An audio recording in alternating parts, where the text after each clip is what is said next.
Okay, thanks. Right, well, welcome to you all. It's great to see so many faces this evening for the latest Norfolk ALC webinar. Tonight, we're going to be talking about all issues to do with water, notwithstanding that I said it was about flooding, but it's about really water in all its manifestations and all the problems and potentialities it can bring to us. Our speaker tonight is Mark Ogden, who is Flood and Water Manager at Norfolk County Council. Mark has been working in the county, I know, for many, many years, and I'm sure he's probably knows some of you already. So he brings a wealth of knowledge and a wealth of experience of all things water in Norfolk to this evening. The basic plan for this evening is that Mark will give his talk. My understanding is that there are quite a few sections for it. So rather than doing what we normally do, which is leave all of the questions to the end, Mark is going to break it up a bit and take questions as we go along. Can I ask that while Mark's actually talking, we're not in a question and answer session. If something occurs to you, a question you want to raise or a point you want to make, if you could do that in the chat, and we'll do everything we can to answer those when the question and answer sessions occur during the course of the talk. And then at the end, we will have a more general discussion section where we can open it to the floor if needs be. I would say, as we've got quite a few people here tonight, I can't actually see all of you on screen at once. So if you want to raise a question when we get to the more general discussion section, can you use the buttons at the bottom of your screen, the reactions button, to raise your hand so that I know you want to ask a question or say something. Finally, if I could just ask while Mark's talking, if you can keep your microphones on mute, so we don't get to listen to your doorbell or your cat coming and asking for its dinner, because it's had to wait while you listen to everything Mark's got to tell us. Anyway, you've heard enough of me talking. Now I'll pass you over to Mark, as I said, who's going to talk about his work in managing water. So over to you, Mark.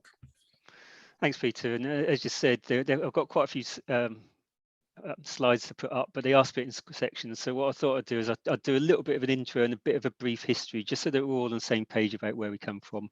And then I'll go into the various roles and responsibilities of particularly us as a lead local flood authority. As I'm sure many of you know, there's many other risk management authorities within the county, all have differing roles and differing priorities and different scales of work. But I'm really going to focus on our role as a county council, but we can also discuss some of those other points as we go through. And then I've also been asked to do a little bit of an update on the Norfolk Strategic Flood Alliance, and we can have a little bit of discussion about that. And also there's a little bit about projects, but particularly with the weather that we've been having, we want to talk about Reclaim the Rain, which is coming at the end. So that's the way I'm going to do it. Hopefully that's okay. And like I say, I'll pause after each section just for any questions, either in the chat or that come through via you putting your hands up or indicating that you want to ask a question any other way. I'm going to try and share the screen again, and hopefully it's as successful it was when we did this in practice. So I do holler if one you can't see anything, but you should be seeing the opening screen. Excellent. I hope that's okay. Like I said, I'm Flood and Water Manager from Norfolk County Council in the lead local flood authority. Our team is actually the flood and water management team within the county. Now, I just want to give a very little history, just so that we know all where we come from. We know why we were formed. As county council teams go, we're a very new team. So we've only been around for 12 years. There was no role like ours in the county before 2010. And it was all triggered off in 2007 with the catastrophic floods that affected large parts of the country. Not so much in this area, although Yarmouth suffered quite heavily from flooding the year before. I think 50 properties were flooding and several schools were closed because of the flooding that happened there. But the big one that caught everybody's attention and tragically caused the death of 13 people happened in 2007. And at the time, it was described as the simply the largest peacetime emergency we've seen, and that was by Tim Brain of of Gloucestershire Police. So it was a really big event. there were power stations that the substations were blocked, emergency services were affected. Not only was it surface water, but also river flooding. So in some areas, they were first hit by surface water flooding that was going to the rivers, and then the rivers overflowed later as the whole catchments become submerged. So some areas really, really were hit by that flooding that happened mostly over the summer. The response to that flooding, past the emergency response, was obviously the pit review. It came up with 92 recommendations, most of which were transposed into law of some kind. The law that most affected us was the Flood and Water Management Act, but also just preceding that by a year was the flood risk regulations, which I'll touch on later. And that came in 2009. That actually came from an EU directive that came out of flooding in Europe. So there was a lot of things going on in the early 2000s that generated a lot of legislation, a lot of government and international response to that. I put up there the Town and Country Planning Act. Just for reference, really, that was obviously an act that came in earlier, but there have been adaptations to that have included the LFA, which come later. So primarily the flood risk regulations, the main effect on us from that was it was all about predicting flood risk, mapping flood risk and mapping the hazard from it. So for us as lead local flood authority, our duty was to produce a preliminary flood risk assessment for the whole county. I'll get onto that a little bit later, but that was a flood risk assessment of the way that surface water flood risk affects property, people and infrastructure. The Flood and Water Management Act defined local flood risk, and that is our core element of the work. So just so that everybody knows, local flood risk is surface runoff. So it's any rainfall that causes flooding before it enters the drainage system. It's groundwater flooding, which we saw a lot of in December 2020. And it's also flooding from ordinary watercourses. So not the main rivers, but ordinary watercourses, and definitely not the sea. The other element in there is any flooding that goes into a sewer and comes out again, so surcharging, if it's caused by rainwater or precipitation, so it can be snow, it can be meltwater from snow, that is also included in our remit. It created us as lead local flood authority because we're the county, but it also created a range of other risk management authorities. So Norfolk County Council is a risk management authority as LFA, but we're also a risk management authority as a highways authority. Highways England are included in that bracket as well. District councils, the Environment Agency, the water companies and internal drainage boards are all risk management authorities. It didn't define their role, but what it did say is they would have to be consistent in their activities to our our local flood risk management strategy. It gave us a lot of duties, which I'll go into later. It gave us some powers, and it gave us a kind of an overall management role of local flood risk. Much later that came in was the our role as a statutory consultee to planning, but I'll go into that in a lot more detail later. Okay, so one of our first things we did was a preliminary flood risk assessment, and then following on that was the local flood risk management strategy. Now, our strategy has to be consistent with the national strategy, which was written and devised by DEFRA through the Environment Agency. We have to be consistent with that. All other risk management authorities in the county or each county have to be consistent with our strategy, with the exception of the water utility companies, which have to have regard to our strategy. Now, I'm not exactly sure what regard means, but it just gives them a bit more of a leeway in how they apply their flood risk rules.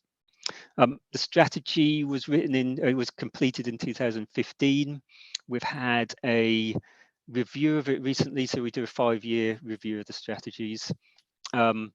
And in that one, we did a bit of a light touch review. We've updated a lot of the policies and included new ones.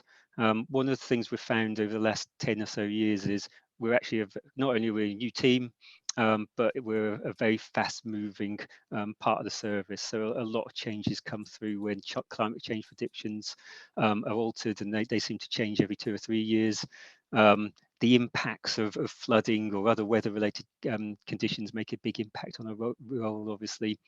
And then parts of laws are changed, which affect then our role. So some of the duties, which I'll go into a little bit in a bit more detail later, is obviously due to investigate, duty to provide an asset register. We have powers, regulatory powers on ordinary water courses. And as I said before, we became a statutory consultee for major planning applications. So hand in hand with the local flood risk management strategy was a friendly flood risk assessment. If you've, it's all our information is online, so I should have said that at the start. So if you do have a lot of spare time and want to go into this bit more detail, the whole strategy and all of our protocols and a lot of our information is online. Like I said, the strategy is a little bit old now, but there is a lot of good information in there, particularly on the roles and responsibilities, particularly on the definitions, but it's a little bit out of date on how user-friendly it is. It's a little bit out of date on the kind of action planning, which changes every year, and we actually produce separate action plans as to what we do. But the whole process when we started with the flood risk assessment, it was a very useful exercise to identify where there are clusters of risks, where we could focus our efforts on projects, where investigations might lead to schemes and things like this. And so it really did focus our kind of efforts at that stage. I've got to say, though, at the early stages of our development as a team, we didn't have as much flooding as we've had since 2014 onwards. So that's been a big impact in the way we, the pressures on our work, our priorities as well. One of the things we did early on in our development was doing a lot of surface water management plans. They may have covered some of the parishes of some of the people here. They did focus primarily on the larger urban areas, so Norwich and its surrounding areas. So it's a Norwich urban area, Kings Lynn and Great Yarmouth, but also a lot of the market towns. We carried out at least initial surface water management plans there. So we did a lot of engagement. We got a lot of information about historic flooding. Within that time as well, there were some ongoing flood events, so that fed into it. One of the issues with the surface water management plan process was we got a lot of engagement, we got a lot of evidence, but none of it was guaranteed funding at the end. So we could find out what the options were in some of these areas, but then trying to take those options to implementation, we found very, very difficult. And I'll touch on that later, but as you can imagine, a lot of these areas have very small areas that you can put features in. Quite a lot of the times we're dealing with an urban or suburban environment, so there's a lot of services, and surface water by its nature is quite scattered, so it's not like you can build a flood wall next to a river and protect a load of properties from flooding. You have to do a whole range of measures within the catchment to actually achieve that overall benefit. So it did provide quite a learning exercise for us, just how difficult it was to retrofit schemes in areas that were at flood risk and were suffering from flooding. And that again made us focus our mind on how we can provide a service and actually protect property with that with those constraints. So we look at the top 50 settlements to try and do drainage schemes, studs retrofit. We look in other areas to do natural flood management techniques. That's more adapting the landscape to slow the water, capture the water. And where it's really scattered or small numbers of properties, the most cost-effective solution is providing protection around the house. So it's flood doors, it's air brick covers, it's things like this. It's not a solution to the flooding, but at least it stops the impact of the flooding affecting the property.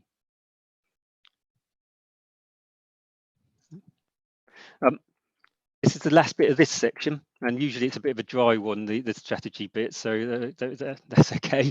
But this is one of the maps that came out of the preliminary flood risk assessment. Now, it doesn't look like a lot, I accept that, but there's a lot of data behind that. So behind that, what looks like just a load of random squares on the Norfolk map, there's every property is mapped, the category of that property is mapped, the infrastructure is mapped, culverts and bridges are mapped, and then the surface water flood risk mapping is overlaid on top of that, and where it concentrates to 100 properties or more, or 20 business properties or critical infrastructure, it gets a square around it. And this is what I was saying earlier, that it shows the concentrations of risk, where it affects property and people, and where it affects property and people is where we're most likely to get government funding to do some schemes. What it doesn't show is the widespread risk across the county. And actually, when I did an assessment of each district at a district level, the actual numbers of properties at risk in each district is quite similar. So as far as widespread flooding goes, across the whole area, there's an even number of evenish number of properties at risk. So that's one of the challenges we have in a county like Norfolk. It's a big county. It's got a large number of parishes. It's got small numbers of concentrations of urban areas, but we've got this widespread flooding as well in a very rural landscape. I'm just going to pause there just in case at this stage anybody has any questions just on the strategy, on the policies, and kind of some of the earlier work. Right, thank you, Mark. Nothing's been posted in the chat so far. Has anybody got any burning questions they'd like to ask here? I've got a couple of very quick ones if no one's got anything. Yep. You mentioned that the LLFA is a statutory consultee for major planning applications, but what constitutes a major planning application? And is it possible to circumvent that by putting in several smaller applications rather than one big one? Yeah, I'll go on to the statutory consultee a bit later, but that's okay. A good question anyway. But I will also just briefly say here that I won't go through everything, but 10 properties or more, I think 1 hectare or a certain amount of business office space or retail space is also considered major development. To answer your second point, yes. But I'll get onto that in a bit more detail. So, yeah, there is greater scrutiny on the major developments, but there's an awful lot, as I'm sure everybody around the table knows. There's a lot of minor development going on, and that incremental development actually makes a big difference in the long run. Okay. Thanks. Okay. Yep. Thank you.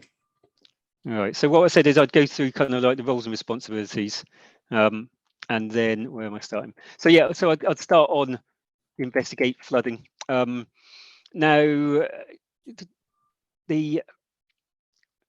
all our work is predicated on thresholds, and one of the, and I'll keep on going back to that in each of our roles and responsibilities. Like I said, we're a big county. There's a lot of development going on. There's a lot of flood risk here. When they did a national assessment of the flood risk, surface water flood risk across the whole country, we were 10th highest at risk from surface water flooding in 152 authorities. So the surface water flood risk here is high, as well as having coastal erosion, fluvial flood risk, and water scarcity, which I'll get on later. So a lot of our work has had to focus on where our efforts are most needed. So when flooding occurs, we have a duty to, but we have a duty to investigate, but we have the ability to choose when we do that. So at what threshold? So our threshold is actually quite low compared to some other LFAs. So any internal flooding to one property, we will investigate. Risk to loss of life or serious injury, and priority roads being made impassable due to flooding. So just to give you an example of a couple of those second ones. So quite recently there was some flooding that caused damage to a rail track at Hadscoe, and we considered that was potential risk to life or serious injury. So that's one we've investigated. Lots of roads have flooding, but they're not necessarily impassable. So it's where the major roads are deeply flooded or flooded for a long time, then we'll investigate those. And obviously where it enters any kind of residential business property or or school or anything like that, we'll investigate that. Even if it's millimeters deep, it can still cause a lot of damage, so we do investigate those. So when we started, like I said, it was relatively dry up until 2014, and then every year, pretty much on average until this year, we've had quite a high degree of flooding. It averages about 100 properties a year. You don't always see it in the news. It can be quite scattered, or it can be quite localized. Obviously there's big events within that, and we've been affected by a whole range of types of events. Primarily up until the last couple of winters, it was the intense summer downfalls that we got hit by. So particularly there, 2016, 250 properties flooded. Kind of central Norfolk, Breckland area, so Watt and Dereham got a lot of flooding then. That was actually on the day of the Brexit vote, so they had difficulties trying to get the ballot boxes to be counted because all the roads were flooded. And that was the pattern. It seemed to be a lot of summer flooding. Then winter 2019, winter 2020, we've had very wet winters.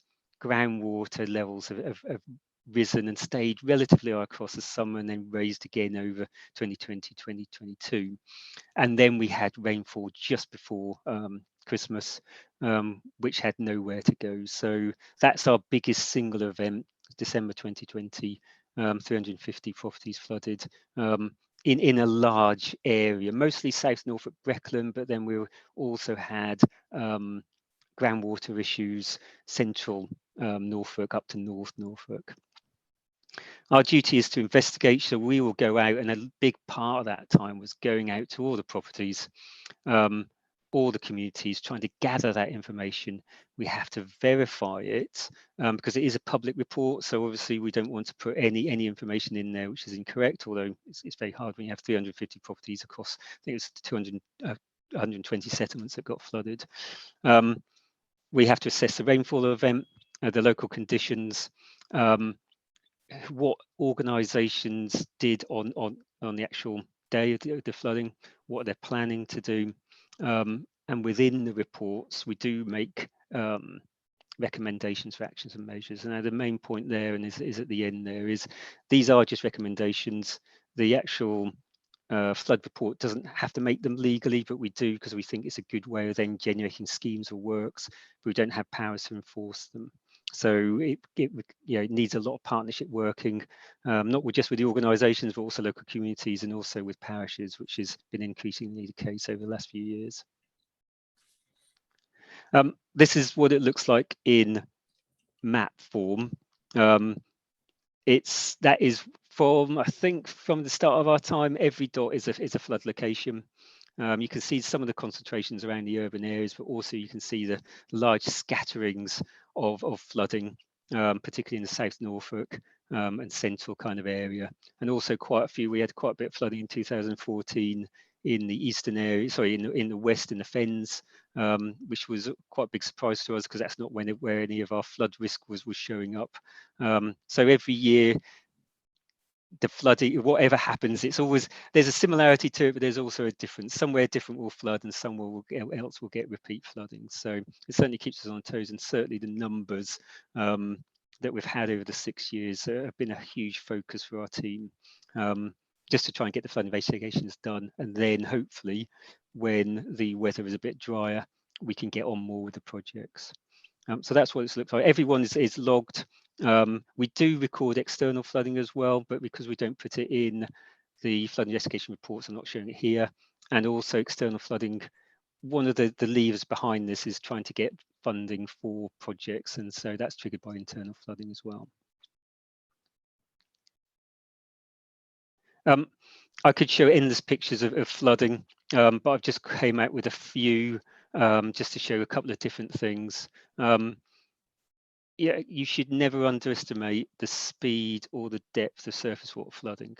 Main river flooding, obviously, you get huge volumes, and the lead-in time is usually a bit slower, but the flooding can happen very quickly. The real scary thing with surface water flooding is it can happen anywhere in the county. Some flooding starts in some catchments within about 20 minutes, and the depths of them are definitely danger to life level. So never underestimate it. We don't go out as a team when it's actual flooding. That's the emergency services do that. Our advice to all of you, and we always say that as well, is never drive through water, never walk through water. And one of the issues with that is you can't see the depth of it. Obviously, a lot of the water can be muddy, either with silt or, unfortunately, in some other areas you do get sewage in it as well. And as one of those pictures shows, the force of the water, especially when it enters a drainage system or a sewer system, it can pull out, it can send debris coming down, it can put debris into areas you're not expecting it, it can lift manholes, and you can get trapped in them, you can get stuck in them. So just you know, every time I get asked, I always do try and reiterate that it's very hard with surface water flooding as well if you are out and about in the county, because it can happen in so many different locations. If you're trying to travel home or travel through it, there's very few places where you can travel where it doesn't go through a low spot or there is some flooding. So my advice would be, if you're safe where you are and relatively dry where you are, just say wait. A lot of the one thing about a lot of surface water flooding, but not all of it, is that often it can go quite quickly. So if you're safe where you are and relatively dry, wait, it will recede. Some doesn't. One of the images there on the top right is one of the creeks in North Norfolk. That was a groundwater flooding incident. So it didn't happen quickly, but it was there for months. So that's very different. But you know, normally we get quick surface water flooding that comes quickly, can be very dangerous, but recedes quite quickly. Okay. And I'll just reach the end of the flood investigation bit. Oh, just one thing I'd like to say on that as well is that sorry, they're all online again. We do put a lot of effort into our flood flood investigation reports. They're not hydraulic modelling of the flooding. That level of detail, if we were to do it, would come in later if we're going to do a project. So a lot of people have expectation that the flood report will go into the nth degree about the flooding and the mechanics of it. It's not there for that, really. It's to describe the event, to describe what happened, and then if there's opportunities to do more works later, then it's a signpost for that. Okay, so that's flood investigations. So I'll pause there just briefly as well. Okay, well, we have got one question in the chat that's come up so far, and how Sarah poses the idea that, is it fair to say that some of the strategies to protect the more populated areas are, as a consequence, actually causing increase in flooding in the more rural communities by pushing water, I suppose, in directions that it historically hasn't gone? What do you think? Most of our projects that we're involved in are more trying to capture water. So yes, there is an argument in some areas for trying to get the water away from a settlement as quickly as possible, but none of the schemes we're involved in should increase flood risk downstream or upstream. That's one of the big caveats of it. So we're looking much more to slow the flow, capture the water, protect the properties, rather than trying to move the water quickly too far anywhere else. There is a point on the historic development and the increased permeable areas from that, and I think that's fair to say that over many years there's been a lot of changes to the drainage networks, to the surface coverage, and that does have an effect on the speeds of the surface runoff. But in our schemes now, no, we would make sure we try and capture that water. Okay. Has anybody else got any burning questions or observations at this point? If not, I'll ask Mark to go on to the next section then. Okay. Right, so we're going to just. You hear me? Sorry, yeah, Tim. Yeah, sorry. Yeah. Mark, good evening. Sorry, I joined late. No problem. You'll bear with me. I joined late, as I say, and I'm a bit thick. When you investigate, could you just explain the actual process of the investigation? Certainly. So we receive flood reports from any source, quite often from residents or property owners themselves, but we do receive formal reports from all risk management authorities that are going out there. So we get reports from the fire service, we get reports from highways colleagues, we get reports from Anglian Water. There is a period from us, we are after the event in the investigation, because lots of things are coming in as flooding is happening, and to go out too early would mean actually, although you might see things quicker, you miss out going to finding the full picture. So we'll receive the flood information. There'll be a sifting of that just to see whether some is obviously doesn't meet our thresholds or not. And then we're part of our team, or quite a bit of our team, will then go out and visit those communities where we can. If it's obvious they're flooded and we've got all the evidence, there's kind of almost no need to go out there, but quite often there's site visits. So we'll visit the areas that have flooded. We'll look at the drainage network in that area. We'll look at which other organisations are responsible. So in urban areas, often there's Anglian water systems. In rural areas, often it's a lot of it is private. We'll look where we've got data.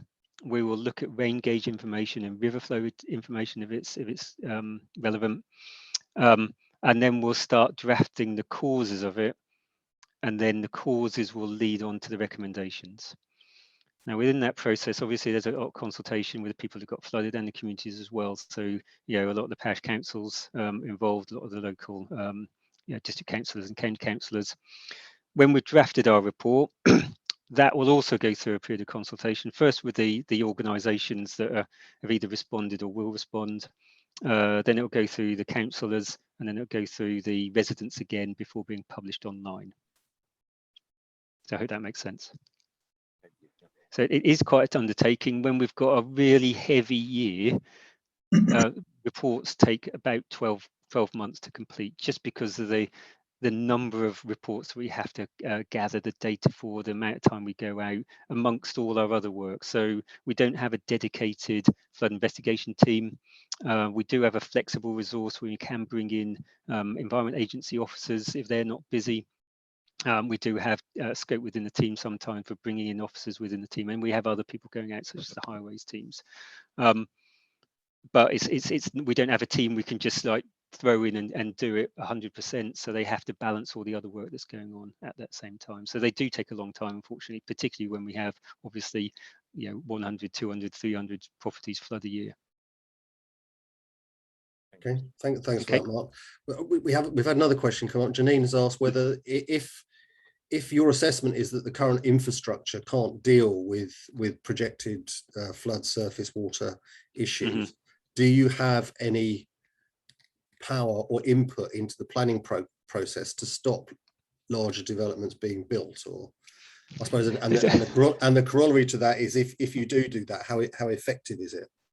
So there's two things that I'll try and separate. I know there are connections. One is the existing drainage infrastructure and the sewer infrastructure.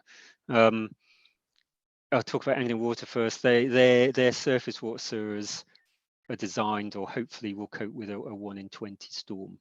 So a lot of the major events we've had recently, it's at least a 1 in 40 or more. And to be honest, when we look at the data and then look at the impact on the ground, we think the rain gauge data isn't showing it fully. So most of our existing infrastructure will not deal with these big events.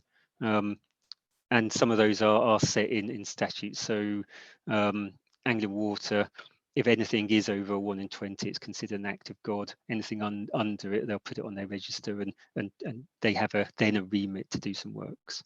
That's on the existing infrastructure. So it's very hard then. We like I said, a lot of recommendations don't have powers. Obviously, we can say that in the report, but it takes funding. It often takes external partnership funding to get improvements to that existing infrastructure delivered, and that can take a long time. With new development, where we're a statutory consultee,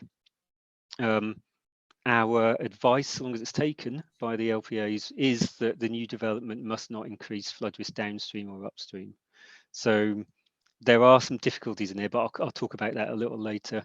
But the new development should, in theory, not increase that flood risk. And I recognise the name, and I know some of the discussions we've had before, it doesn't always go that way, and there are some difficult decisions that have to be made, and there are some planning decisions that have to be made against development. But that's a principle, is that new development should not increase that flood risk. a lot of the flooding we see is in existing communities with or without new development around them. And I think it is what's happened to the age of the infrastructure, the capacity of it, and what's happened to a lot of the private networks over the years, which I'll touch on later as well.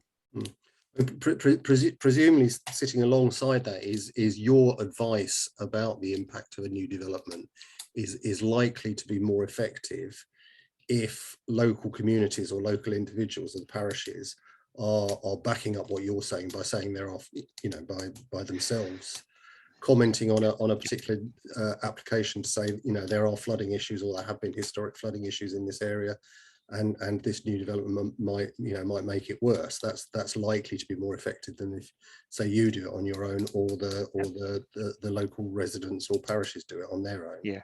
Absolutely. And the other point of that as well is we do get quite a bit of underreporting of flooding from residents, because they're worried about the impacts on insurance and cost of claims and things like this.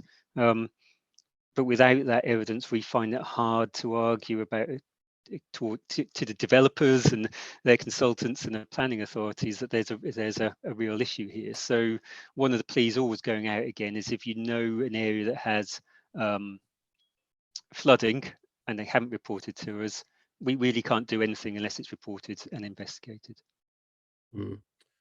Sarah's asked, who holds Anglian Water to account for if it's felt that they've allowed their systems to deteriorate? Well, I think the simple answer is outside my scope, so don't quote me if I'm wrong on this, but Ofwat are the regulator for the water utility companies. Like I said earlier, as far as the flood risk strategy goes, they have to have regard to it. They don't have to be consistent with it. So Ofwat are the ultimate regulator for them. Okay. I think it's probably time to move on now to the next section. But thanks for all your questions so far. Thank you. Right, so that was flood investigators, flood reports. Like I said, even though this webinar will take probably, looking at it, an hour or a bit longer, this is quite a summary. So there is a lot more data on the website. It's relatively easy to find, although it's a little bit dry and old-fashioned in the way it's presented. Right, so now we're going to ordinary watercourses. So again, just so that everybody's on the same page, for us, we have no remit for main rivers. We don't have any powers or regulatory functions in internal drainage board areas, of which there are many in the county. I think there's, particularly in the west of the county, in the Fens, there's a lot of internal drainage boards there, but a lot of the lower lying areas across the county will have an internal drainage board, and we don't have any responsibility from flooding from the sea. So an ordinary watercourse outside an IDB area is where we do get involved. It can be dry for the majority of the time. It can be culverted and you can't see it. You might not have it in any documentation with your house or properties, but if it's connected to the wider network, if water can pass through it, then it's a watercourse. So it comes under the Land Drainage Act. And a lot of our work when we get involved in the regulatory functions is actually finding out whether it's connected or whether it's a blind ditch. And so, yeah, if it's a blind ditch, again, we have no statutory role there. There is an issue on private liability if somebody does something that increases flood risk, but again, that's a private matter. There's a huge network just of the mapped watercourses in this county. Like I said before, it's big. It's a lot of it's low lying. There's a lot of watercourses. Our best guesstimate is about 9,000 kilometres of mapped watercourses. A lot aren't. And we, as a regulatory body, cover 80% of that. Now, a lot of that is the higher areas as you get in Norfolk, but there's still a lot of watercourses in that area as well. So just so I want to be clear on that one. And then, so yeah, under the Flood and Water Management Act, certain powers from the Land Drainage Act, and the Land Drainage Act, if anybody's looked at it, is a huge and unwieldy piece of legislation, and it's been chopped and changed since the 1800s. Elements of that were given to us, and it wasn't particularly clear how we were going to define that, how it was split between the different authorities, and what kind of powers we had.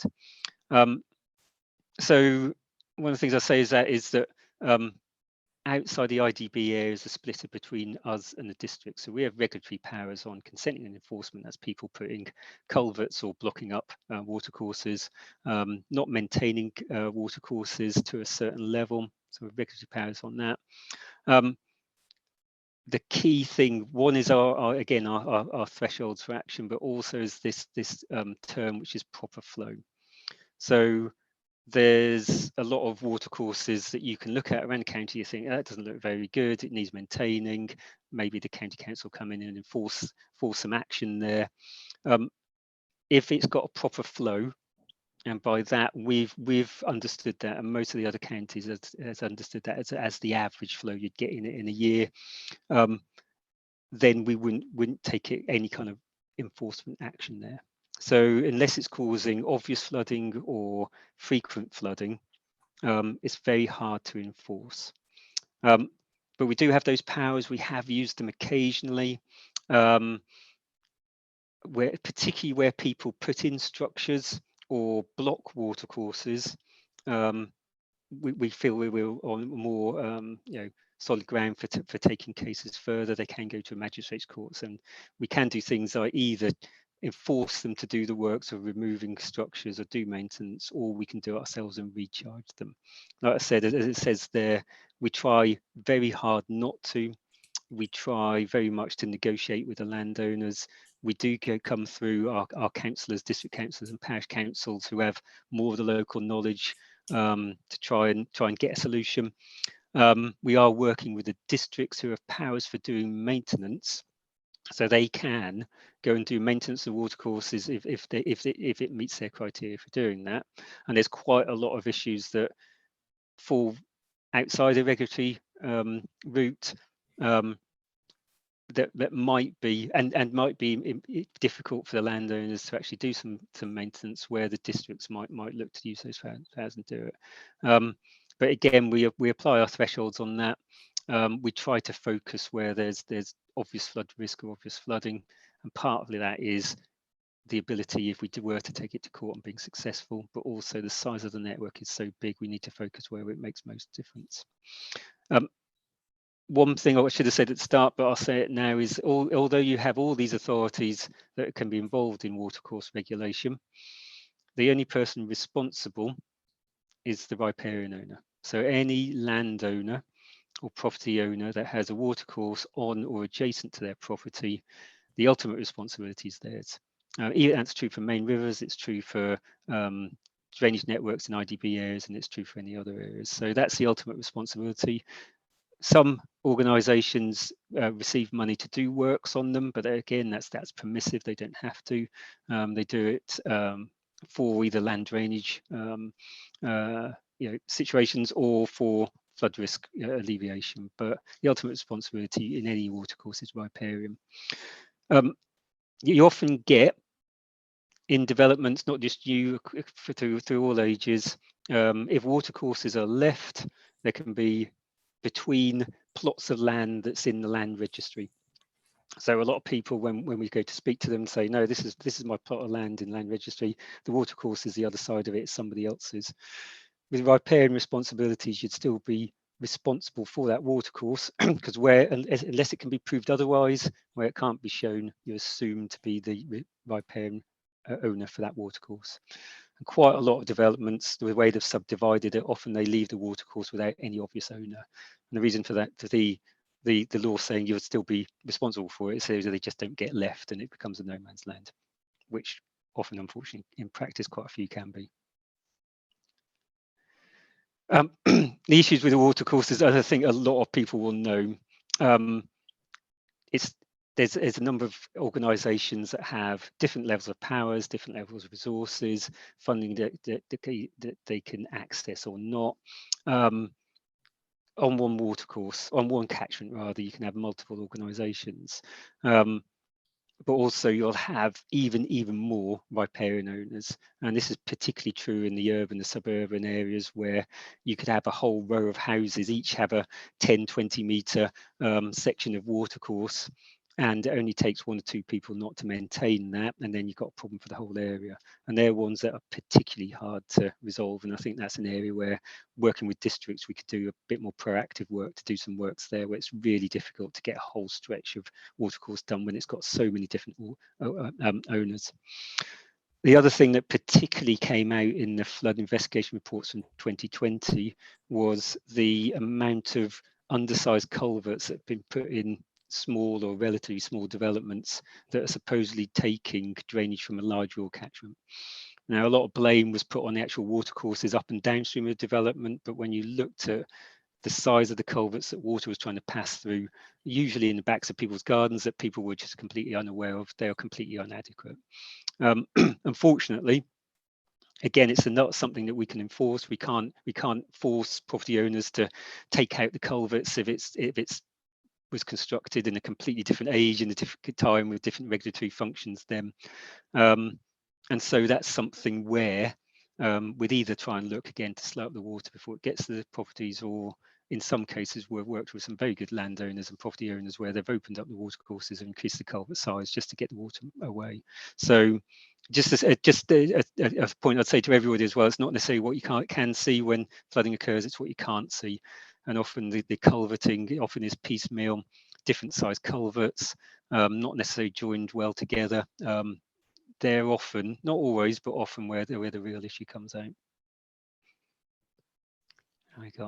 This is just a little map just to show you on the authority side how just one small section of watercourse can be different, difficult. So within there, the big thick blue line is the Environment Agency main river. You can spot the location, it's near Wymondham. Sections of it also covered by an internal drainage board. Other watercourses are their main drains, and they're the ones they have some commitment for doing some maintenance on. That isn't every watercourse in their area. And then you'll also see that the main river in some areas goes further upstream, just at the bottom there, I'll get my cursor, goes further upstream from the IDB area. So then you've got a main river with the regulatory functions then being applied by ourselves and the previous functions by the districts. And then you've got other areas where you've got small water courses here, again, outside the IDB areas or Environment Agency areas. And you have that replicated across the counties. So one of the schemes we're looking to do that's come out of the Alliance is looking at whole catchment. It's working with all the authorities, and it's trying to engage the landowners as well, just to see if we can get some integrated management plan there so that works done in one area don't adversely impact another, and it's just a bit more joined up in the way that the maintenance is done. Okay, and that was the watercourse section, so I'll pause there. Okay, well we've got a couple of questions in the chat. One from I know this is an issue over in Blowfield. If a developer builds and their drainage system from this new development goes into a watercourse that's on council land, is the council still responsible if it's the drainage of the development that's causing flooding or pollution? Yeah, nice. When you say the council, you're saying county council. So yes, the basic answer is the new development shouldn't increase the flows into that. If it does, though, there might be some private. That's a parish council. Oh, is it parish council? Yeah. Yeah. It gets very complicated there. Now you might have to take legal advice, but depends what they've done upstream. If there's flows coming down into it, you still have to manage those flows. Now there's again that without going into absolute detail on this, you'd have to look at whether the works have really increased the flows or pollution. If there has, there might be a legal challenge to the developers, but you'd have to show that those flows were higher compared to the rainfall events, compared to past events, and the pollution as well. You'd have to find out what the sources are. Bear in mind, again, we haven't done a new development yet. New development shouldn't increase flood risk, but if there's flood risk or flows that would go down there in an extreme event anyway, then new development isn't there to stop that. So you'll still get those flows going down. So it can be very hard then to show if it's actually to that development or actually it's just an extreme rainfall event that would have caused that flow anyway.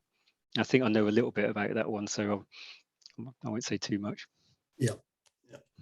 Okay, we're moving on then. And I've got a question. Can you hear me?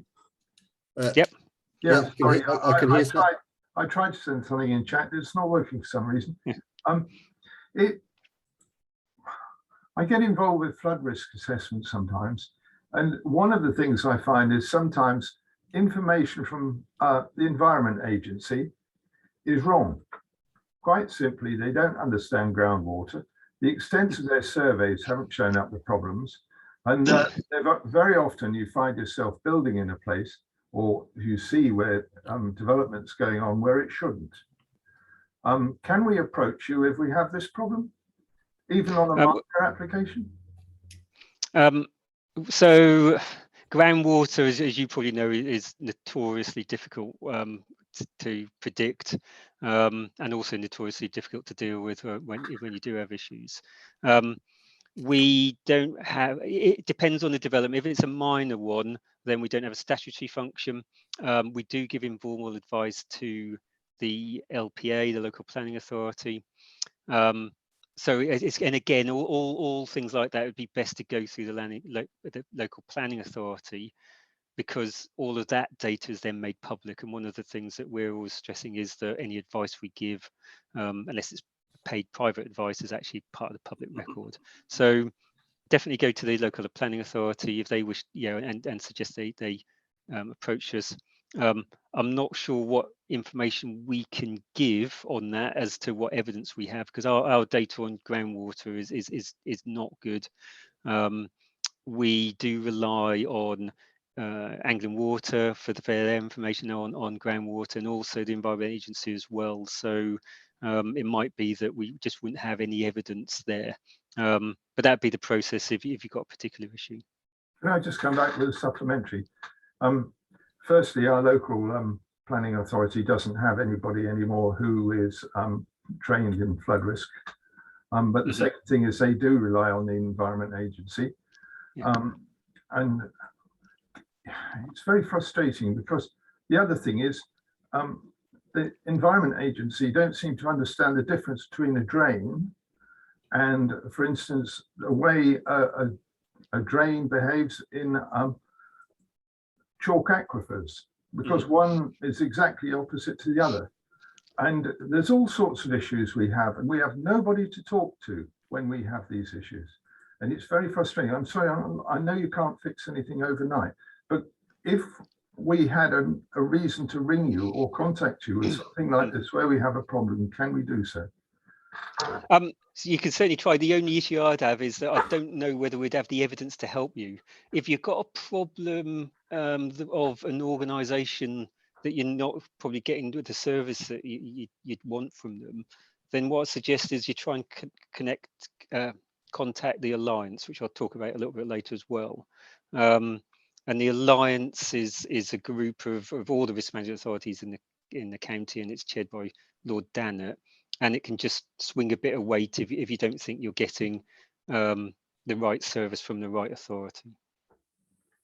Thank you, Mark. Okay. Right, just one other quick one, which you've begun to mention, to touch on riparian responsibilities, and Janine has mentioned that they're quite active in informing people of their I presume riparian responsibilities, and whilst some take that responsibility to heart, others are quite happy to carry on regardless and allow ditches to build up and silt up and fill with odds and ends. The parish councils don't have the power or authority to make residents comply. And if other authorities are not going to take this up, the question is how can we begin to make progress on making people take their riparian responsibilities seriously and actually do something to keep them flowing? Yeah, it's a tricky one, and I don't mind saying that we do struggle with this, because if it doesn't meet the criteria for taking a case to a magistrate's court, then it is on education, on peer pressure. I think we are working with some parish councils to try and really increase the comms that go out and the engagement. There are some parish councils as well that have some money to, because it's not all, you know, each case is different, and I can't do one. Some people just refuse. But if it gets that bad, it's causing flooding, that's where we can get involved. But otherwise, it is constantly reminding, you know, people that they have this responsibility. Again, you don't want to get into a very negative standoffs with this, so trying to do that in a positive way. Yeah. There's also occasions where people physically can't do it, and I think that's where an option where the district might come involved. There are, like I said, there are some parishes that have funding to have like people who do maintenance that can come and just do a bit of works on people's behalf. So there is trying to find that way around it. But it isn't easy, and like I said, unless that lack of maintenance or whatever's done is going to cause some flooding, and we've got a clear case, then you know we're not realistically going to take that to court. Okay, we've got a few other questions. We're running a bit late now, so what I would suggest we'll hold those till the end and see if we've got time to answer them there. And if we're not, I hope you won't mind me committing you to perhaps coming back to people after the meeting, Mark. What I'd say is if you can record, you're obviously recording the meeting, but I don't know whether that records the chat. It does. If you can record the chat, yeah. It does. Excellent. Then I can go through it and then try and provide some responses to that. Yeah, I've got a hand up from Ken. Well, I was just going to come back to the previous discussions and what Mark was referring to as well. We've got a weird scenario whereby we've got a drain, and obviously the parish council is one of the few powers that we have actually got, which is drainage. Half of this drain or ditch, it comes under the internal drainage board, and the other half doesn't. We wrote to all the owners of the properties that had land bordering, i.e. riparian owners, informing them of their legal responsibilities to keep their section of the drain clear. Nothing happened. A lot of those people, they couldn't get anything like even a mini digger round to it because they couldn't get from the road past their extended houses to their ditch at the back of the garden. So basically, I measured all the different sections of the drain, wrote to each individual household. Some had 6 foot responsibility, some had 40-foot responsibility. I broke that down into the relevant cost, and I did it at cost what we were paying the digger driver for. And all of the people, with one exception, not only paid that fee, they actually thanked us for it because they had no other way of doing it. And that is exactly the kind of thing we're trying to do in other areas. So that's absolutely brilliant, because it is difficult. I mean, we get so many walk courses, particularly in urban and suburban areas, where they've got the fencing along the back. There's a little gap where the water course goes to. There's no real access. And I think I wouldn't mind speaking to you afterwards just about how that, just to use it as a bit of case study to take to other parishes, because that's definitely one of the things we'd look to do. Excellent. Right. Okay. So, sorry to interrupt people, but I think we need to move along if we're going to get everything covered in the time we've got available. Okay. This one I thought might be a bigger one, so yeah, that's okay. Right, where am I going next? Right. Oh, this might be another big one actually. Okay, so statutory consultative planning with surface water drainage for major development. In the Flood and Water Management Act 2010, there was a Schedule 3 sustainable drainage, and it was a whole section that gave powers to set up a sustainable drainage systems approval and adoption body, and that would have come to the LFA. We did a huge amount of work in 2013, 2014 in preparation for it being enacted. There were and still are a lot of issues with the enaction of that in the form that it is. It sits outside the planning service, so how does it fit with the local planning authorities?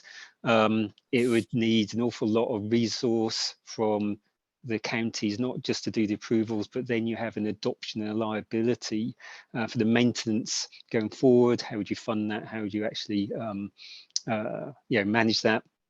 And there's a lot of pressures from a lot of different groups, so it didn't get enacted. Instead, what the government did was in 2015, they adapted the Town and Country Planning Act so that we became a statutory consultee. Again, we had to resource that through part of the team. As you know as well, in the county, there's been a huge amount of development and growth over the last 10, 20 years. And so the number of consultations we get is very high. We get consulted more than once on each application, but we do get consulted about 1,000 times a year now. And we get a lot of form planning applications, but also we get we give local advice to the LPAs. We also do advice on plans, appeals, and national infrastructure projects. I'm just going to take a sip of water and I'll go to the next one.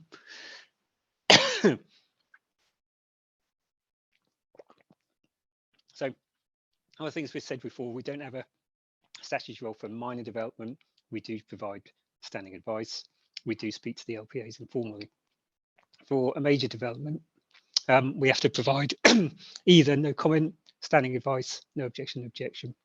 And really, again, we focus our efforts on where the development is large, where it's in a flood risk area, where it may cause flood risk, or where it's a vulnerable use. So again, we've got a small team that looks at that. We do have our thresholds for applying our bespoke comments, but we do go into those in a lot of detail. We're only part of the planning process.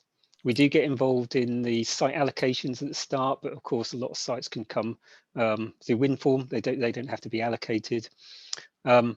Once the planning permission has been given, we have no statutory role.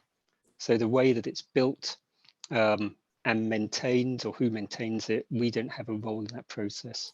So there's a lot depending on lots of different sections of other authorities to make sure it's done in a way that doesn't increase flood risk. And that is one of the issues that people have flagged back to from us. We have had some instances where we can show that new development has caused flooding or been affected by flooding.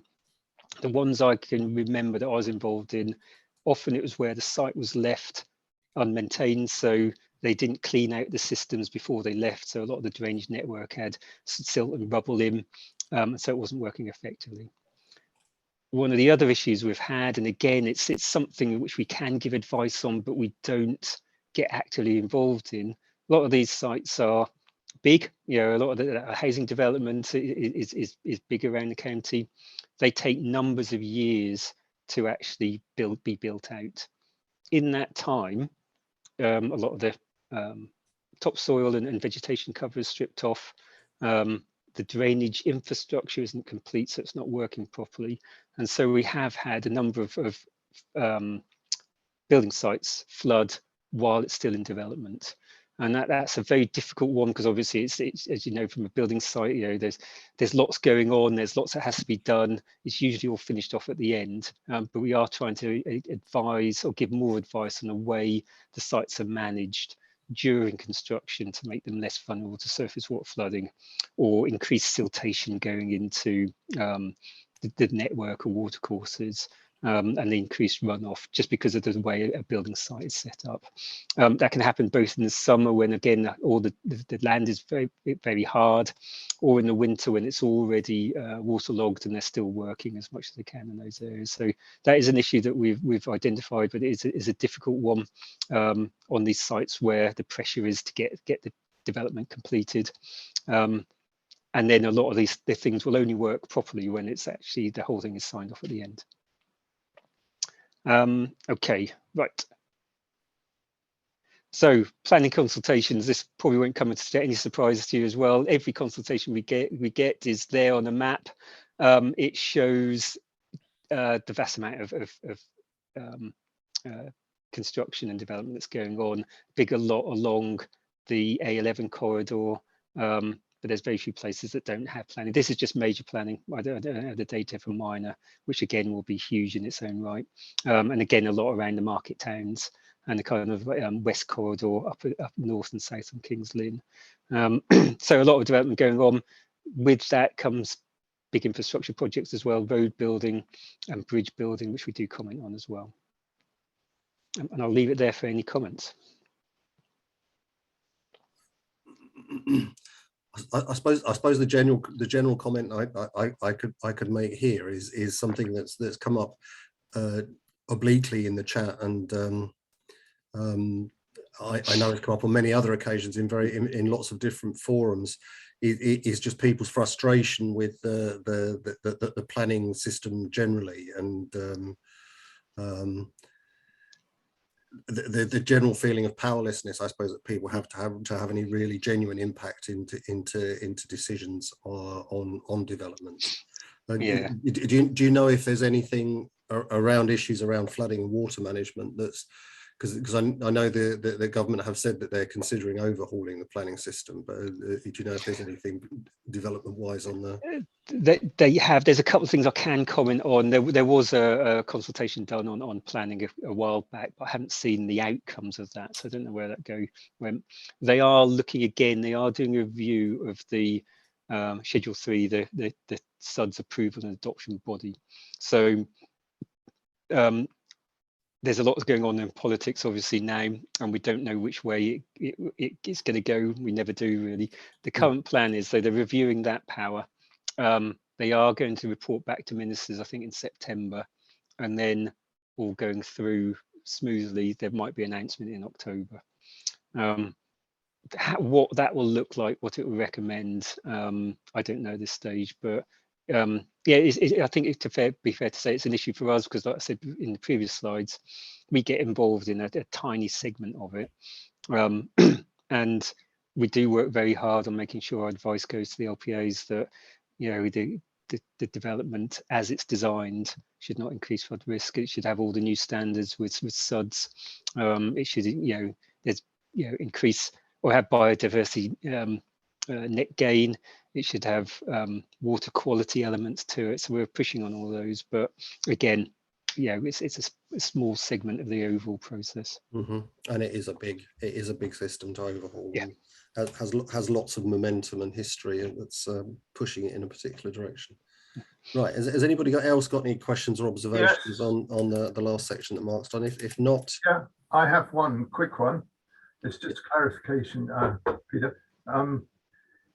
With an existing major application, if they need to do alterations, which because of changes in the flood risk, which have arisen because of for whatever reason, if it involves additional infrastructure, often they need a Section 73 application. So in that case, you are able to comment. We don't usually comment on a section. If they have a variation in, what is it? A variation condition, we do. But a Section 73 in legal terms, I believe, is a fresh is treated as a fresh application. So if it is, yeah. So if it is, then if I don't know the way it would come to us, but if we get reconsulted on it, then we can have another stab at it. I haven't seen a Section 73 in that term, but we do comment on any variation of conditions. Yeah. okay. Now, the Section 73 is regarded as a fresh application on an existing application. But thank you. Okay. Yeah, no, I'll double check that. Yeah. Yeah. Okay. Sarah, you've got your hand up. Yes. Generally, that map sort of gives me the shivers a bit, I have to say, because of the pressure that's going to put on the drainage system, the water supply, etc. We are told that there is capacity in our village, and there probably is. But the system's in poor condition. The pumping station is ancient and too small. We have tanker lorries all the time down one road. And I'm no expert, I haven't got all these professional qualifications, but I'm given to understand that with the new development, Anglian Water Carriers had a kind of desktop exercise. And if the maths works, applications are approved. but there is much more to it than meets the eye. And during it wasn't last winter, the winter before, we had people with foul water in their gardens, people with children and 18 inches of other people's loo paper in their garden. And I just feel that Anglian Water is like this huge company that just gets to call the tune all the time. Thank you. Yeah, I can't really comment on that apart from to say our role in it. So again, I look to Peter if you want to do one with the Anglian Water representatives. I'm sure they'd be more than happy to speak to all the parishes. I'll ask Anglian Water if one of their senior managers would like to put a tin hat on and come down to a webinar with you all. I'll certainly put that forward as a request. The one thing I would say is you can feed stuff up to me if you've got examples of stuff, and I along with Mark, I do attend the meetings of the Norfolk Strategic Flooding Alliance. So if we get a head of steam about stuff, I can raise it either there or with relevant people who attend that meeting. And it's something I was going to come on to and mention later, but one of the potential ways forward would be to either in your own parish or with other neighbouring parishes, if it's an issue that spreads beyond the boundaries of just one area, would be to set up a flood action group, because that will give you a stronger voice to. You have one. Yeah. Well, as I said, but for anybody else who's experiencing something like that, it isn't a panacea. It doesn't cure it overnight, but it hopefully might give you a bit more leverage with organisations such as Anglian Water. And I'll just add on that, because that did come up in our last meeting as well, the support of the National Flood Forum for any of those groups. Because there's a lot of parishes that are actively involved, and there's a lot of flood action groups. But as the Flood Forum said, I think there's only 3 in the county that are registered with them. So they do provide that extra support, don't they? Yeah. And as well as giving you a stronger voice, it actually unlocks funding for projects that you might actually want to undertake on your own behalf. So it is, I would well recommend looking into that if you've got issues around surface water and flooding. Okay. Yep. So let's move on.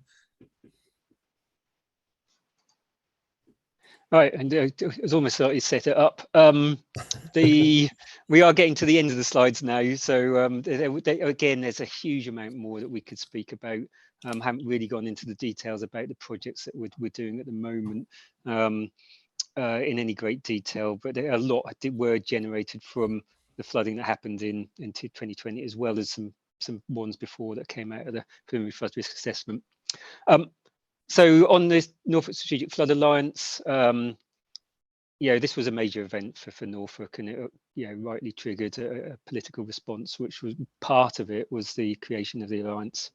It's chaired by Lord Dannatt, who does have influence at Parliament as well, so that actually gives Norfolk's voice a bit of a higher status with ministers of Parliament and with government.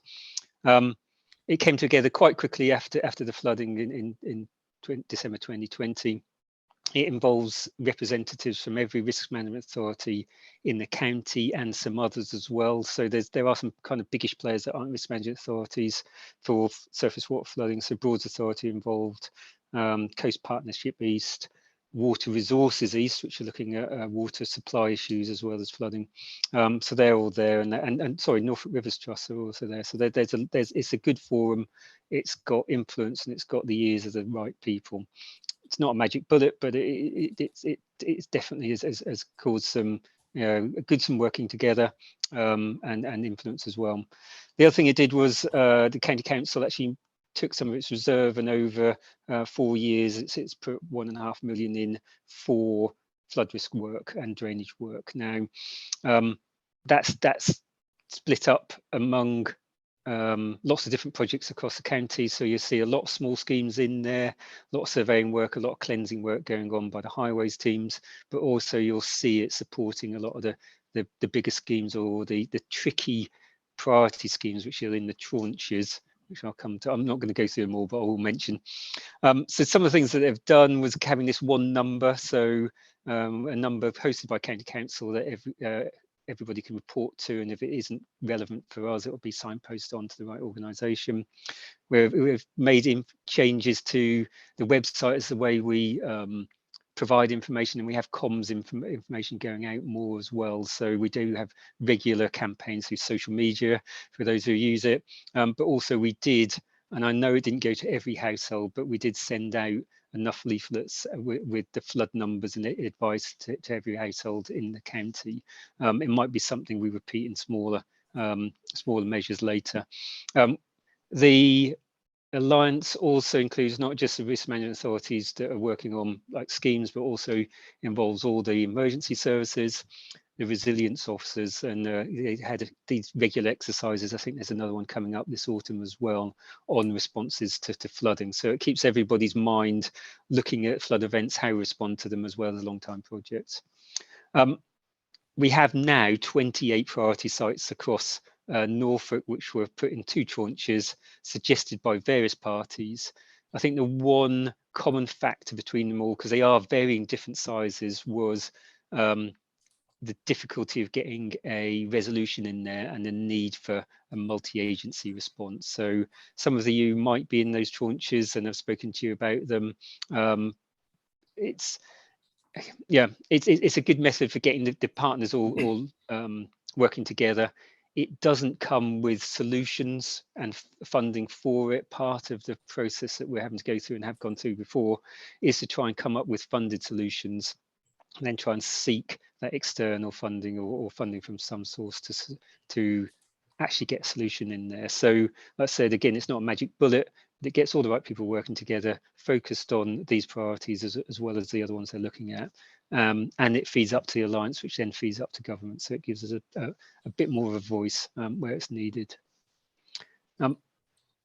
Conscious of time, I'm just going to go, if that's okay, straight into Reclaim the Rain. Very pertinent this week, this year, but there have been many other times when we've had difficulties with water supply. About a year and a half ago, we teamed up with Suffolk County Council to make a bid to the DEFRA Innovation Resilience Fund, and this is a competition really across the whole country, which authorities could bid into to try and get funding for coming up with something new or different to primarily reduce flood risk. The idea we had is obviously that Norfolk and Suffolk and actually other counties in the area have very similar issues. We have widespread flooding, dispersed flooding. We have water supply issues and difficulties with drought and low rainfall seasons. So our scheme, which is now called Reclaim the Rain, is looking at 6 case studies, 3 in Norfolk, 3 in Suffolk. They're small communities, so they're small schemes, but they're looking at where there's an existing flood risk, where that water can be held and then used for either business, community, environmental purposes. So there's a water use, water supply element to it. Within that, we're looking at a whole host of measures that can do that. They can be quite big, they can be quite small, but the main idea is to try and capture the water in the winter or during a flood event in a way that reduces flood risk, and then it can be used in the drier months.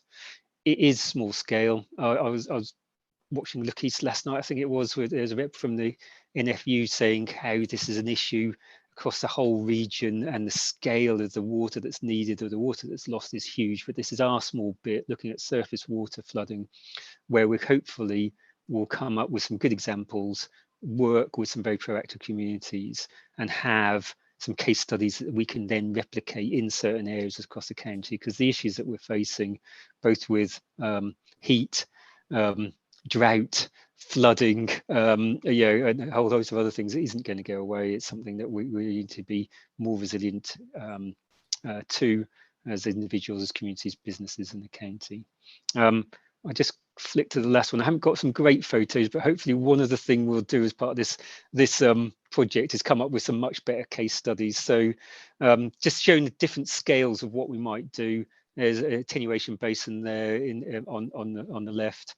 Leaky dams can be all different sizes and shapes. The whole idea of them is you can use them in an existing watercourse. They're relatively low cost. You can capture silt, you can capture water, and then if it's connected to an overflow, you can actually store the water somewhere else. They're particularly good in rural areas, wet woodlands, this kind of thing. We're also looking at things like leaky water butts. Just, you know, if you have enough water butts in an area, they can be all different shapes and sizes, capture just that roof water, just knocks the edge off a storm event, and then it can be used in just for gardens or community gardens or schools, this kind of thing. So yeah, the whole range is looking, yeah, the whole types of solutions we are looking for this. We're quite early stages in Reclaim the Rain, so we're a year into a 6-year project. We have our case study areas, we're developing the cases, business cases with them, and hopefully over the next 4 or 5 years, we'll be developing those solutions and monitoring how effective they are. Now pause there. Yep, Harry, I say you've got your hand up. You're mute, Harry. There we go. There we go. 2 years into the pandemic and still can't work the tech. Mark, Pete, it's a great overview and hugely appreciate you putting in the time late on a Wednesday evening. I'd just be interested in the £6 million that you mentioned for the Reclaim the Rain project. I think what I'm hearing, Mark, is that that's been allocated to 3 projects in Norfolk, 3 projects in Suffolk. But I'm interested in, I suppose, whether there's any I presume then there's no more further funding that can be tapped in for other communities and the other small scale interventions that you've described. But if that's the case, I'd be really keen to learn from those case studies quite quickly, because I think within our, particularly around expertise, because I think building that, the other theme I think coming from this is partnership and bringing a number of people together. And I get the sense that the Reclaim the Rain project could do that on behalf of communities and bringing that expertise and that coalition together. So I'm kind of interested, funding, expertise, and making things happen on a small scale. Yeah, no, it's a great question. At the moment, I can't promise any extra funding coming from it, but what we said is there'd be a minimum of 6. So we'll have to see how that funding is spent, what kind of scale of projects are there. So we've had said if our opportunities do come in and we've got the funding, then other options can be looked at. We will try, and particularly through Peter and the NALC, try and get the messages out of what we're doing.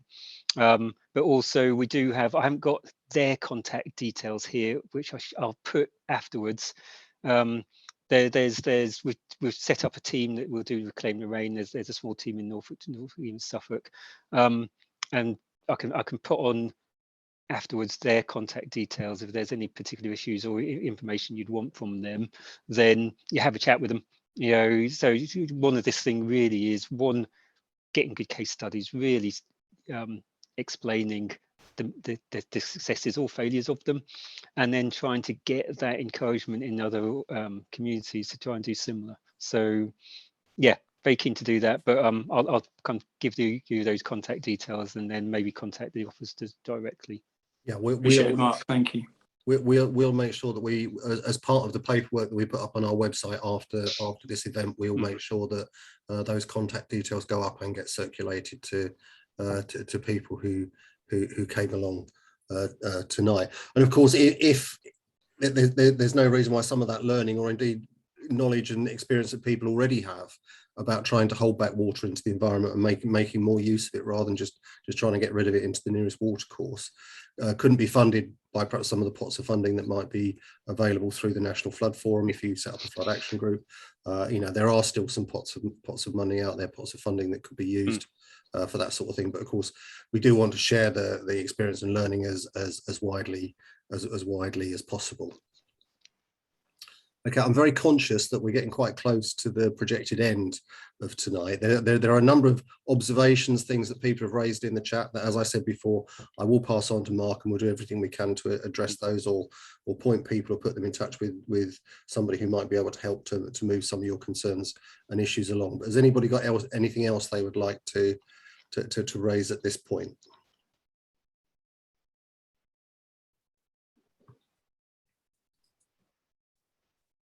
Right. I don't see any hands going up. Oh, Tim, you've got you're on mute, Tim, at the moment. Yeah, that's okay. Mark, thank you very much indeed. I'm Tim O'Riordan, the president of the Norfolk Association of Local Councils. We all appreciate the fact that you come and really provided a very helpful overview of what's going on. This is too late for us to say an awful lot, but I have to say to you that as somebody who's studied climate change over the last 40 years, and knowing what's going to happen in this county, we get some really severe thunderstorms over a month or two. There's going to be some very severe problems in Norfolk, and we're simply not remotely geared for handling that. Despite all the things you say, Mark, you're overwhelmed by what's going on.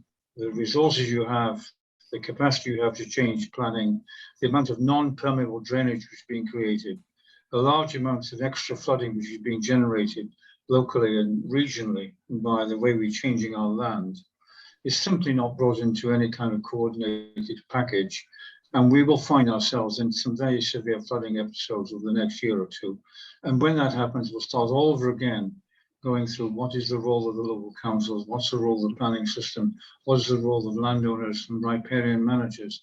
So my comment is not negative in the sense that you've done anything other than Mark and given us a very helpful, complete summary, but probably for you to reflect, and I'm sure you will, that actually everything that we're doing is nothing like enough in terms of safeguarding the well-being of the residents of Norfolk, particularly in rural areas, because we're storing up trouble in a way that we cannot possibly deal with it in a systematic manner, because we just don't have the resources or indeed the institutional framework for coordinating between planning, land use, ownership, and changing weather patterns.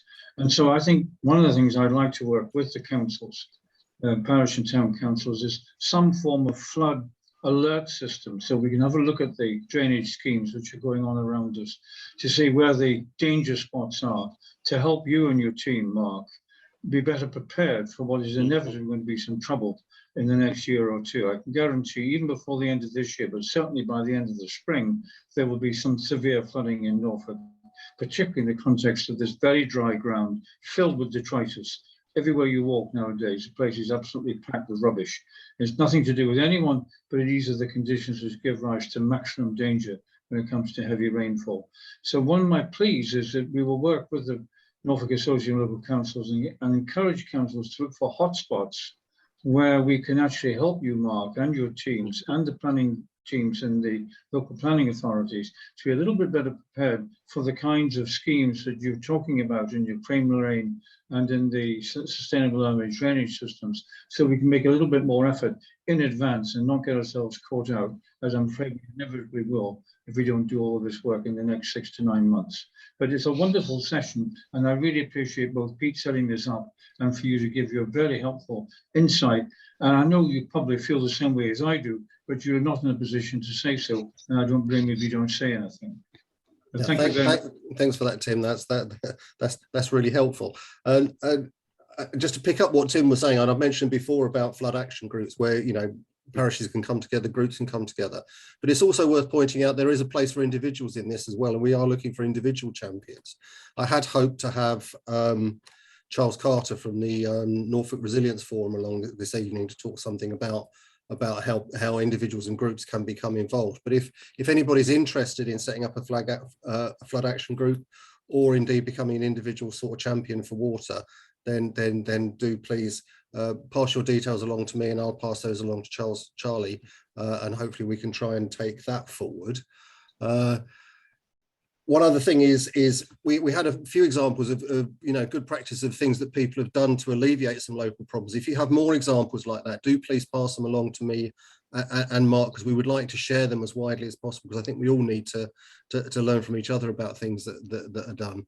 And just as a slightly downbeat note, picking up on what Tim said, before I came into the meeting tonight, I was just reading about the Great Norwich Flood of 1912, and when I was talking to people about setting this up, they were saying, oh, well, to a certain extent, why are you talking about flooding in the middle of summer? But the Great Flood of 1912 was actually in August, and at that point, I'm just reading here, I've got it up in front of me on another screen, and apparently in one day the River Wensum rose 16.5 feet.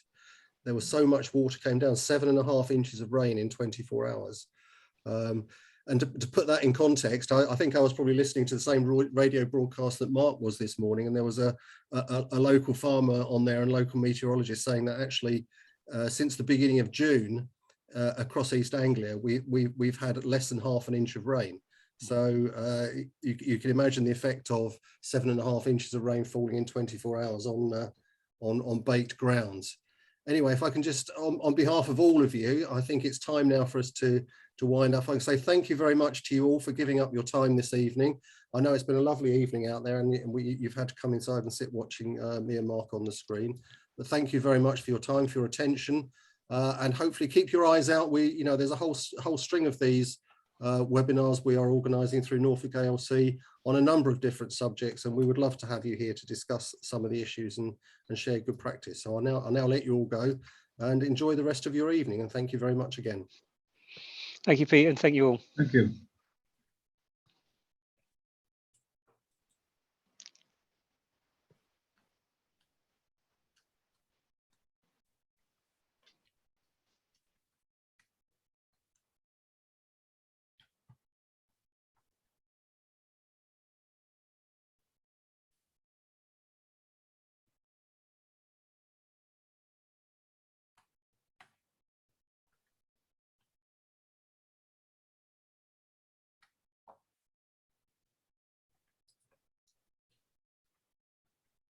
Did you want to speak to me before I go?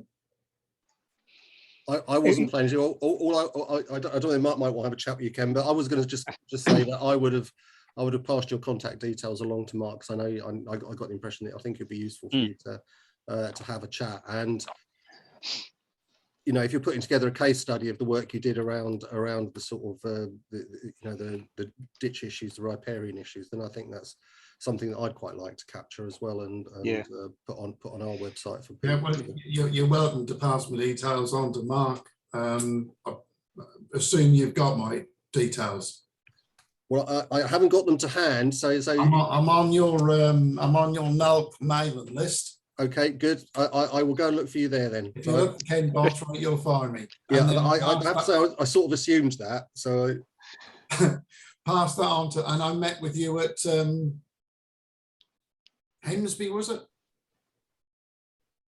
I met with you about 3 or 4 months ago at Hemsby, Philby. Oh yes. No, I do remember. Yeah. Right, I'll bid you good night. Yeah, good night. I look forward to speaking to you. Thank you. Thanks, thanks, Pete. No, thank you, Mark. Thank you for giving up your time. That was very handy. There was a huge amount of stuff there to try and cover in the time that was available. It's always a problem, when there's so much to try and cover. But I think that went very well. People seem generally happy. One of the things we're going to start doing now is we'll probably send out a post webinar satisfaction survey. So when I've got some information back from that, I'll pass that along to you as well, because I think you're still recording, just out of That's okay. I'm not going to say anything I would be embarrassed. No, no, that's just fine. Yeah, before you say what you really think. I'll stop it